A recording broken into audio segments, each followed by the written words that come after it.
Good morning, students. A very hearty welcome to GC Tech Hub CS tutorials. Students, in today's class, we are going to see a few things about data, how it is represented in the memory. So, let's move on to today's class.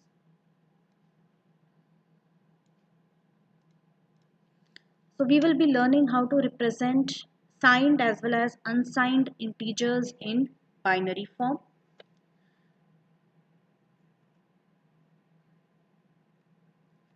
An unsigned integer is an integer which can be a positive or zero. That is, all numbers which are 0 and above, they are unsigned integers and they can never be negative.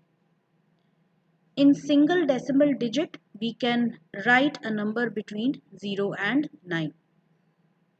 So in case of two decimal digits, we can write any number between 0 and 99. So we know already that if we are talking about a decimal value, we are talking about decimal numbers, then every decimal number is made up of 10 digits.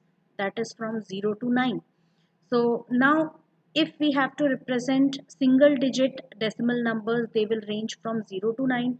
If we have to represent double digit decimal numbers, they will range from 0 to 99. And in three decimal digits, we can write numbers between 0 and 999. So it is like this. That is, if it is 9, 9 can be represented as 10 raised to the power 1 minus 1. 99 can be represented as 10 square minus 1, and 999 can be represented as 1000 minus 1, that is 10 cube minus 1. So this way, in decimal digits, we can write a number from 0 to 10 raised to the power n minus 1. So 0 to 10 raised to the power n minus 1, they represent all the unsigned numbers within represented using certain number of bits, and those bits are represented using this n value. So we can control the number of bits which are required to represent a number which can be any digits long. In the binary number system, similarly, because we have base 2, so the number is represented by 2 raised to the power n minus 1. That is, out of 2 raised to the power n different values, we can choose one value which is an unsigned integer. An n-bit pattern can represent 2 raised to the power n distinct integers. An n-bit unsigned integer can be represented by 0 to 2 raised to the power n minus 1. So the ranges are, if we just replace n by 8, that is, if we use 8 bits to represent a number, so we can represent a maximum of numbers, that is 255 different values, 256 different values we can represent. That is, it will range from minimum 0 to 255. That is a total of 256 different numbers we can represent. That is unsigned binary valued integers. That is, any number starting from 0 to 255 can be represented using 8 binary digits.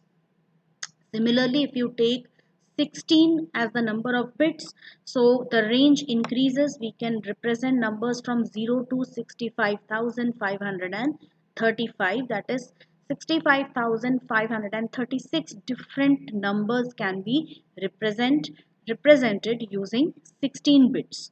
That is 16 binary digits.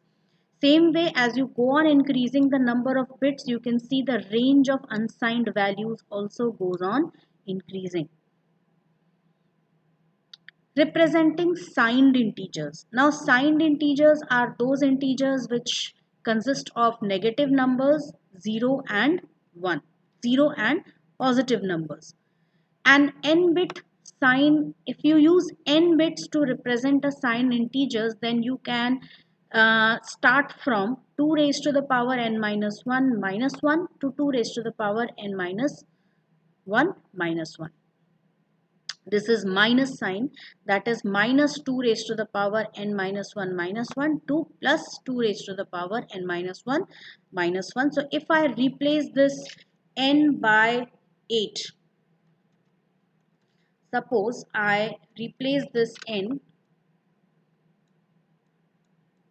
and if I just write 8 over here, so minus 2 raised to the power 8 minus 1, that is 7 minus 1, 2 plus 2 raised to the power 7 minus 1. So this would be 128 minus 1, 2 plus same thing 128 minus 1. So here I can write it as this is minus 127, 2 plus 127.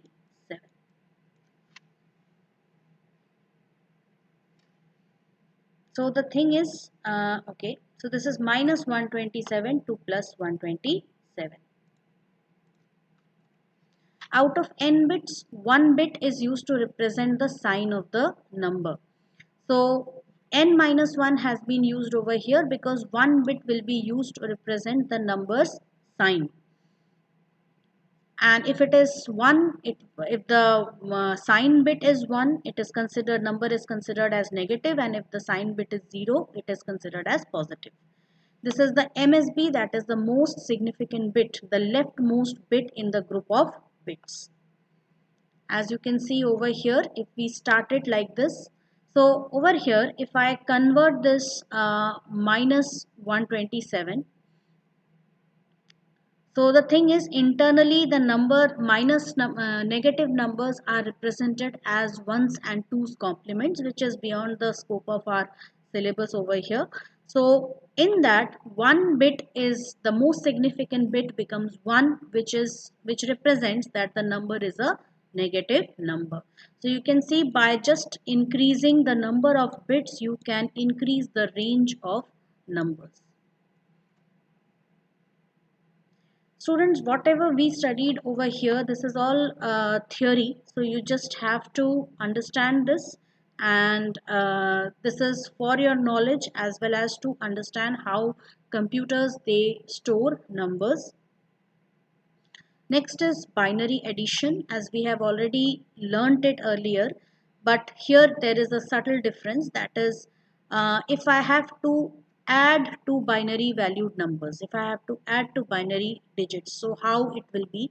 So here it is 0 plus 0 is 0, 0 plus 1 is 1, 1 plus 0 is 1. This is quite different from the logical addition. This is only binary addition. We are not using any logic gates here. 1 plus 1 will be 1 0, that is the decimal 2. So 1 plus 1, we know that it is, if I am adding 1 plus 1, that is decimal 1 and decimal 1. So it gives me the decimal value 2. And what is the binary representation of 2? It is 10. Same way, 1 plus 1 plus 1 is what? 3. So its binary representation is 1 1. As we can see here also, if we add 1 and 1, it gives us 10, 1 0. Then we add 1 to it, this will become 1 1. Some exercises we will be doing here. Add the binary numbers 0 1 0 1 0 1 1 1. So let me start MS Excel for this purpose.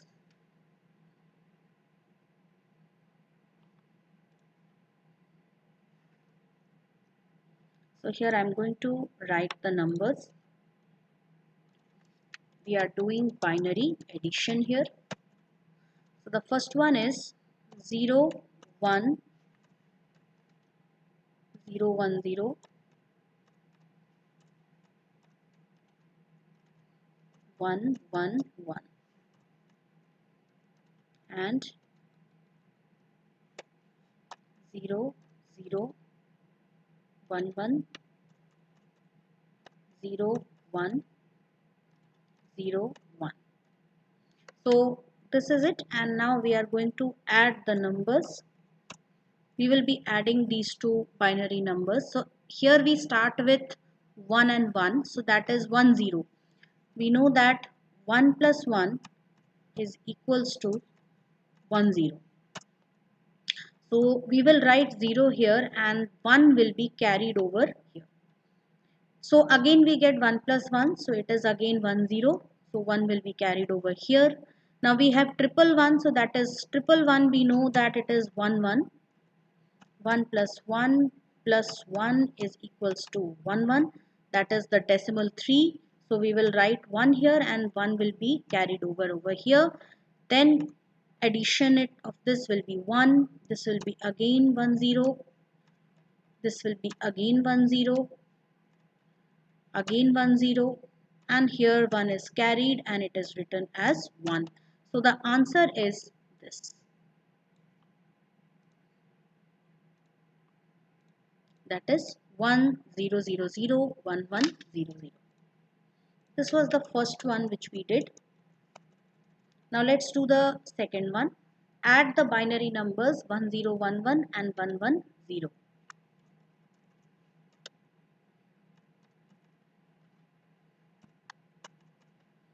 So we need to again write the bits like this. You can see that these are binary representations. 101 is the binary representation of 11 and 110 is the binary representation of 6. Adding these two gives us 17. So let's see whether we get 17 here or not. So this is 1, this is again 1 0, 1 0, and here it will be 1 and 0. So yes, as you can see here, this is the binary representation for 17 we are getting here. Next is 1 1 1 1 0 and 1 1.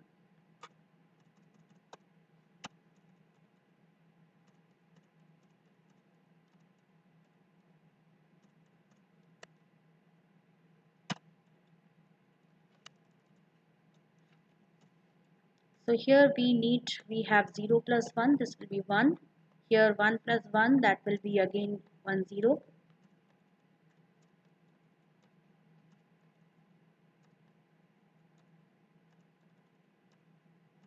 One zero. So again we get 1 0 0 0 0 1.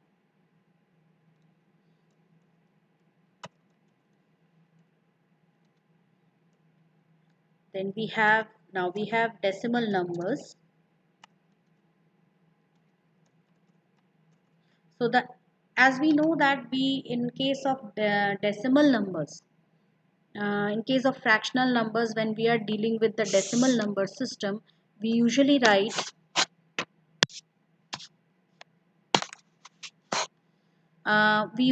align the decimal point. So here it will be like this. We have the decimal point over here, then 0 and 1. So here also we will be aligning the decimal point, and this will be 1 and 1. So the same way we would be adding the numbers. We start from here. This will be 1 0, again 1 0. This will be 1 1.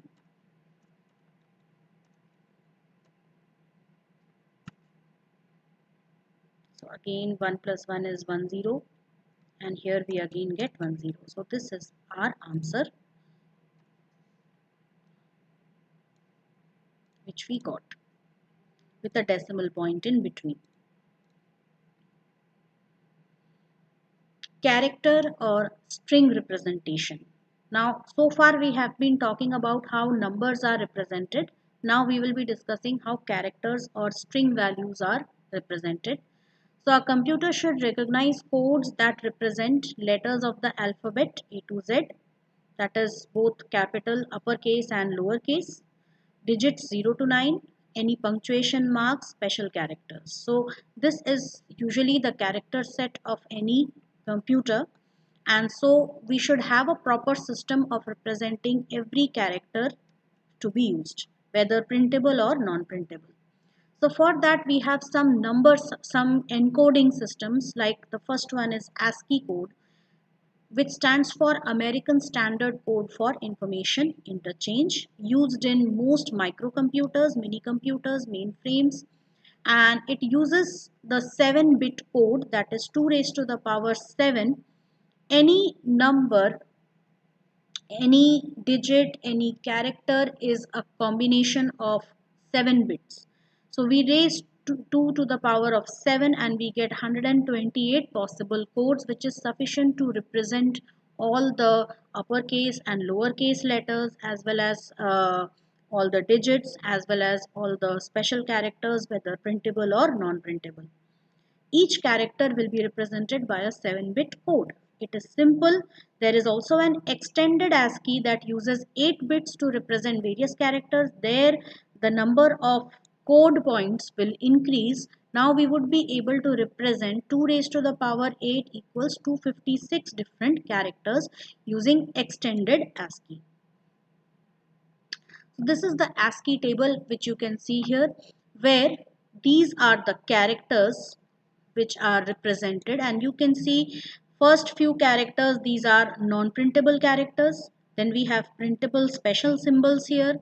Then we have the digits 0 to 9 and their ASCII values, that is 48 to 57. Then again we have some special characters in between, then capital letters from A to Z, then again special characters, then small letters, then again some special characters, and finally the character del, that is delete.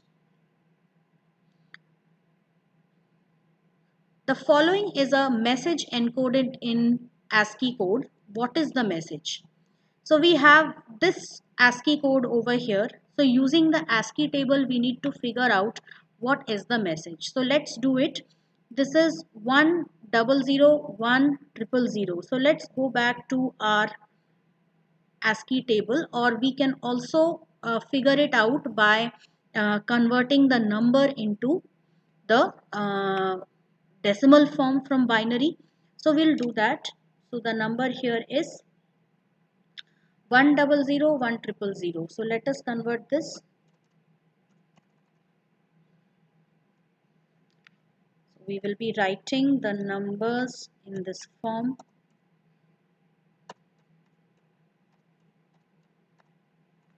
And let's assign weights to each of them.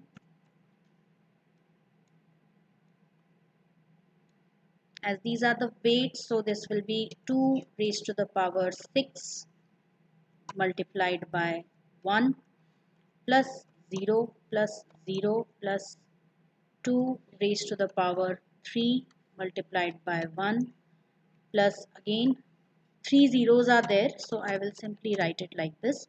Now 2 raised to the power 6 will be 64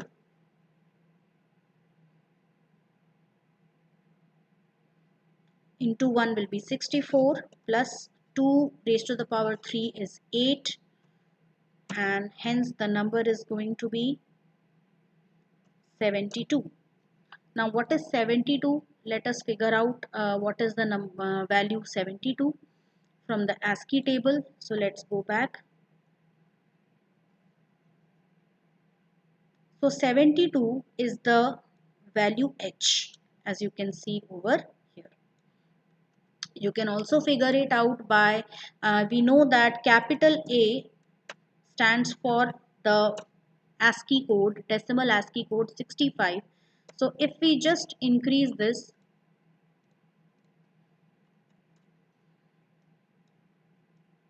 up to 72, so this becomes AB.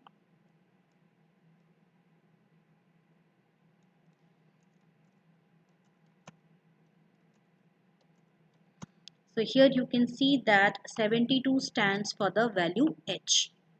So our first character over here is H. Next is 1000101. So let's do this.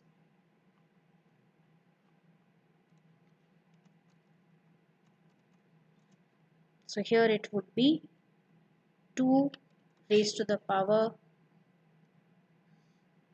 Now as we are using Excel, we can also use the functions, but I'm not doing that. So again, we need to first write the numbers with their respective weights. So I'll write 1.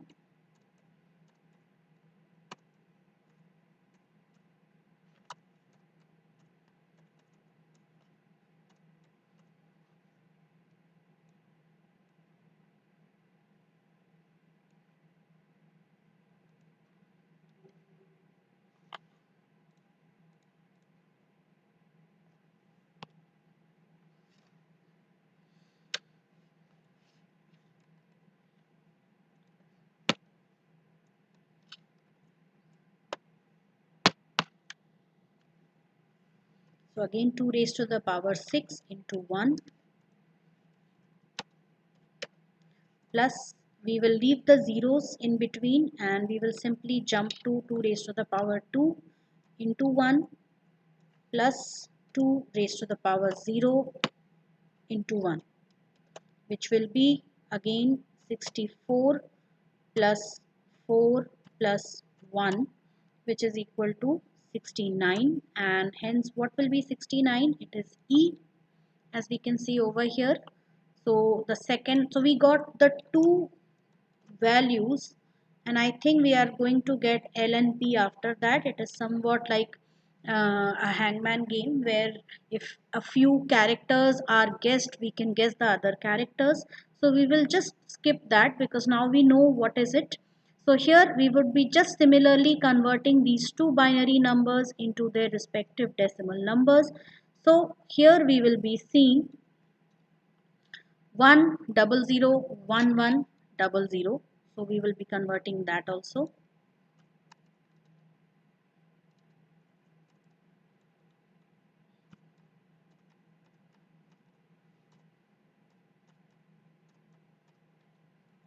Again assign weights.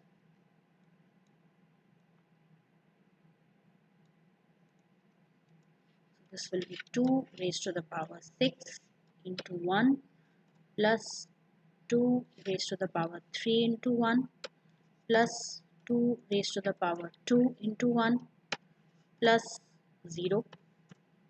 So this will be again 64 plus 8 plus 4, which is equal to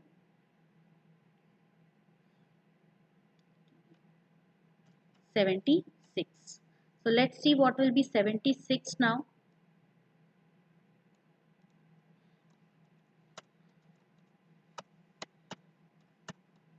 Yes, so we get L over here in case of 76. So I don't think we need to move any further because the word which we are going to get is help. So here the solution, yes, so the encoded message is help. We have another question here. An operator is typing in a basic program at the keyboard of a certain microcomputer. The computer converts each keystroke into its ASCII code and stores the code in memory. Determine the codes that will be entered into memory when the operator types in the following basic statements. So go to 25 is there. So we have this go to 25. So we need to convert this. So we have capital GOTO. So we will be converting that.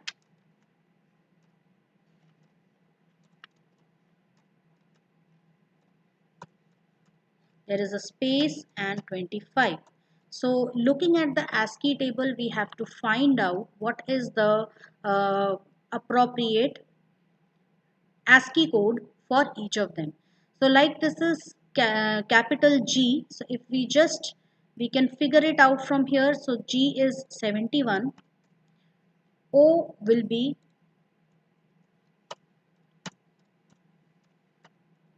so you can just figure it out from here. and I'm going to continue it here.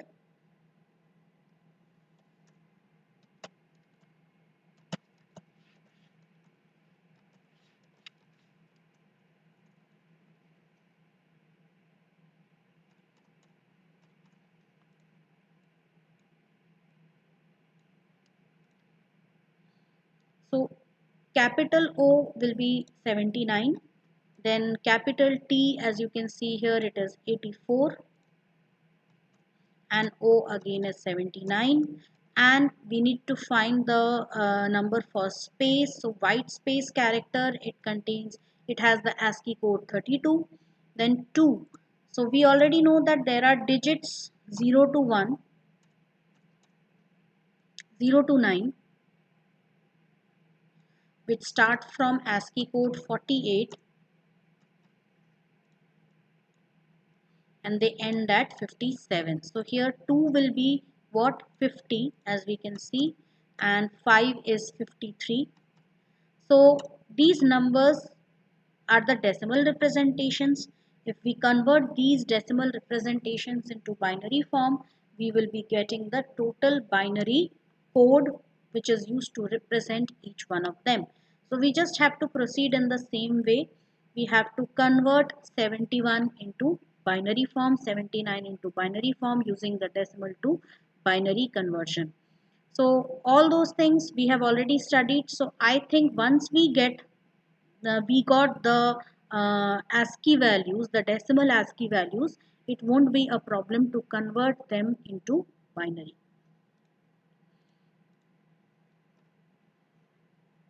Next is ISCI, that is Indian Standard Code for Information Interchange, because there was a growing need for Indian languages also. So in 1991, Bureau of Indian Standards adopted the ISCI. It was evolved by a standardization committee, and it is an 8-bit code which can represent 256 different characters. ISCI retains all ASCII characters, so we won't find any problems with English language, and it also provides the coding for various Indian languages also. So it encodes the main Indic scripts and a Roman transliteration, that is for representing English alphabets, for representing the characters used in Indian languages. So the supported scripts are, as you can see, all the official languages of our country: Assamese, Bengali, Devanagari, Gujarati, Gurumukhi, Kannada, Malayalam, Oriya, Tamil, and Telugu. And you can see it over here. This is ISCI Devanagari table, which contains all the English characters also, as you can see here, and all the Hindi characters also, as you can see.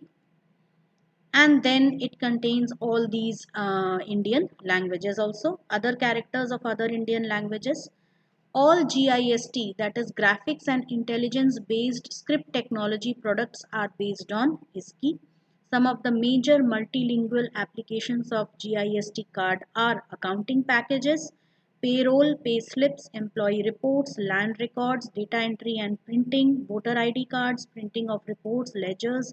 So these all are the various applications of the ISCI character set, because in different states different languages are followed in the regional or at the regional level. So that is why to represent all, to be able to use all the Indian languages, as well as to develop a standardized platform to represent all the Indian languages and perform all these activities, we need an Indian coding scheme.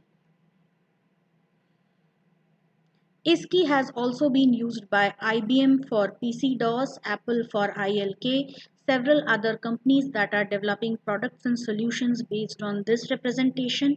ISCI has been made mandatory for the data being collected by organizations like the Election Commission and for projects like Land Records Project. So with this, we end today's class. In our next class, we would be discussing in detail about Unicode systems, which is a universal coding system which can not only represent English alphabet but our Indian languages, but it can represent every language of the world. So we will be seeing that in our next class.